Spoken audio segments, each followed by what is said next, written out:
Congress party తీసుకొచ్చినటువంటి factory ఏంటి? ఎన్నిసార్లు వచ్చాడు ప్రధానమంత్రి ఈ విశాఖ ఉక్కు ఫ్యాక్టరీ విశాఖపట్నానికి? చంద్రబాబు నాయుడు ప్రభుత్వం సపోర్ట్ చేస్తుంది. మరి ఒక్క మాట చెప్పలేదే ఉక్కు ఫ్యాక్టరీల గురించి. అంత ఉక్కు మనస్తత్వమా కేంద్ర ప్రభుత్వానిది? ఊరికే మాటలు ముచ్చట్లు తప్పించి ఏమి సాధించారు? మొన్న వచ్చిపోయాడు ఆయన, మరి ఏదో చేసిపోయాడు. నేను దాని గురించి మాట్లాడటం లేదు. కానీ ఉక్కు ఫ్యాక్టరీల గురించి మాట్లాడకపోవడం చంద్రబాబు బలహీనతకు ఇది ఉదాహరణ అని తెలియజేస్తుంది. ఈ చిన్న పని చేయలేవా విశాఖపట్నానికి? ఏమి నువ్వు సపోర్ట్ ఇస్తున్నావు కదా, ఆయన ఒక్క మాట చెప్పొచ్చు కదా, మేము దాంట్లో నుంచి మరి కేంద్ర కేబినెట్ లో పెట్టి తీసేస్తాం ప్రైవేటీకరణను ఒక్క మాట చెప్పొచ్చు కదా. ఆ మాట కూడా చెప్పించలేవా? ఎందుకయ్యా నీ ప్రభుత్వం, నీ పార్టీ ఉంటే లేకపోతే ఏమయ్యా? చంద్రబాబు నాయుడు గారు ఏం చేశావు ఉక్కు ఫ్యాక్టరీల గురించి? సంవత్సరం దాటిపోయిందే, మాటలు చెప్పడం ఎందుకయ్యా? వెంటనే ఉక్కు ఫ్యాక్టరీని మరి కేబినెట్ లో పెట్టించి ఒక్క నెల లోపల విత్డ్రా చేస్తున్నట్టుగా తీసుకురావాలని చంద్రబాబు నాయుడిని నేను విశాఖ నుంచి మాట్లాడుతున్నాను సూటిగా. వెంటనే ఒక్క నెల లోపల ఉత్త మాటలు చెప్పాకు. 11,000 కోట్లు ఇస్తారు. ఎవడికాయ ఇచ్చేది? ఏందా నీ 1,000 కోట్లు ఎందుకాయ? వాళ్ళకి ఒక్క మాట చెప్తే వాళ్ళు హాయిగా భోంచేస్తారు కదా. ఈరోజు విశాఖపట్నం ఇంత స్థాయికి రావడానికి కాంగ్రెస్ పార్టీ తీసుకొచ్చినటువంటి ఉక్కు ఫ్యాక్టరీయే కదా. ఎందుకు దీన్ని ఆపేస్తున్నారు? ఎందుకు ప్రైవేటైజ్ చేస్తున్నారు? అవసరం ఏంటి మీకని నేను అడుగుతున్నాను. వెంటనే విత్డ్రా చేయాలని కేంద్ర రాష్ట్ర ప్రభుత్వాలు నేను డిమాండ్ చేస్తున్నాను. మూడో అంశం అమరావతి.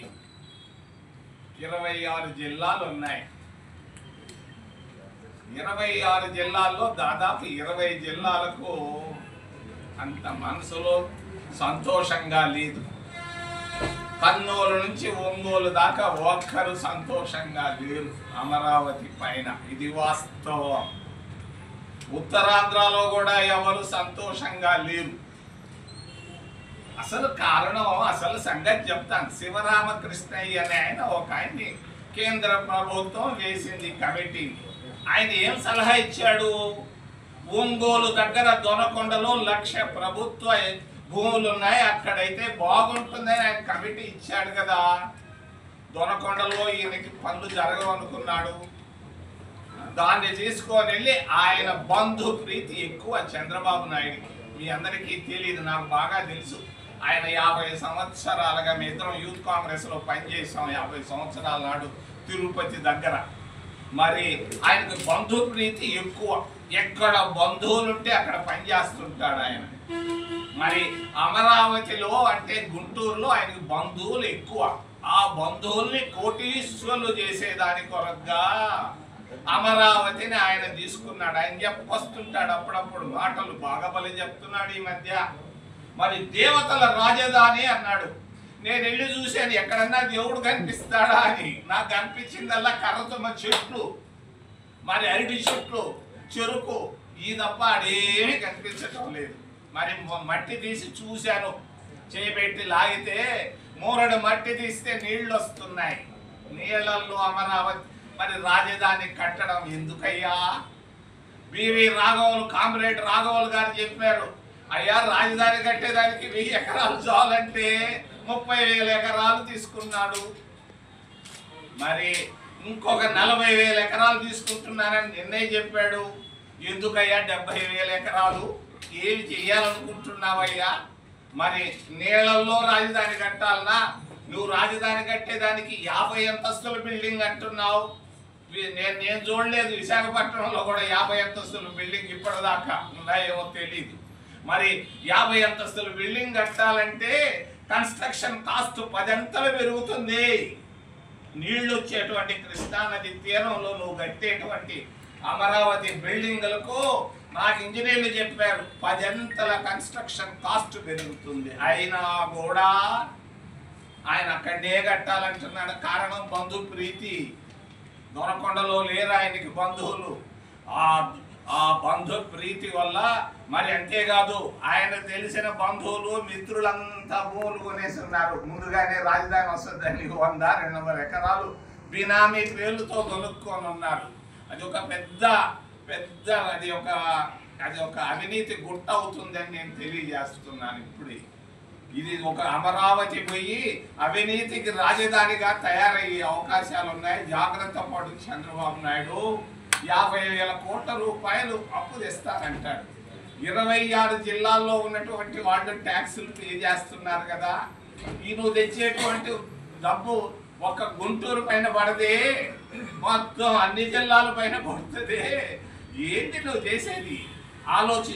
ఆలోచించమని నేను చంద్రబాబు నాయుడు గురించి తెలియజేస్తూ, నేను అమరావతికి అడ్డం రావటం లేదు, దాని గురించి వ్యతిరేకంగా మాట్లాడటం లేదు. 25 జిల్లాల ప్రజల మనస్తత్వాలు గమనించి ముందుకెళ్ళమని నేను తెలియజేస్తున్నాను. చివరిలో ఇందిరాగాంధీని విమర్శించే పరిస్థితులు లేవు, తెలియదు. ఇందిరాగాంధీ ఒక గొప్ప నాయకురాలు. ఇందిరాగాంధీ విశాఖ ఉక్కు ఫ్యాక్టరీ వచ్చింది. ఇందిరాగాంధీ ప్రధానమంత్రిగా ఉన్నప్పుడే విశాఖ ఉక్కు ఫ్యాక్టరీ వచ్చింది. మరి ఈరోజు బీజేపీ ప్రభుత్వం, కూటమి ప్రభుత్వం వల్లే ఉన్న విశాఖ ఫ్యాక్టరీని అమ్ముకోవాలని చూస్తున్నారు. ఇందిరాగాంధీ గొప్ప పని చేసింది కదా, విశాఖలో ఉక్కు ఫ్యాక్టరీని తెచ్చిపెట్టింది కదా, ఉక్కు మహిళ కదా అమ్మా, అవునా కాదా? మరి పత్రికా స్వేచ్ఛను గురించి మాట్లాడుతున్నారు. అయ్యా, ఇందిరాగాంధీ పత్రికా స్వేచ్ఛను తీసేసిందని నేను అడుగుతున్నాను మిమ్మల్ని సూటిగా. ఈ రోజు మీకు పత్రికా స్వేచ్ఛ ఉందా? ఎక్కడుంది స్వేచ్ఛ? మీకు ఎక్కడ ఉంది? స్వేచ్ఛ లేదు. ఆ రోజు నేను ఇందిరాగాంధీ రోజుల్లో కనీసం రాసేవాళ్ళు మేనేజ్మెంట్లు.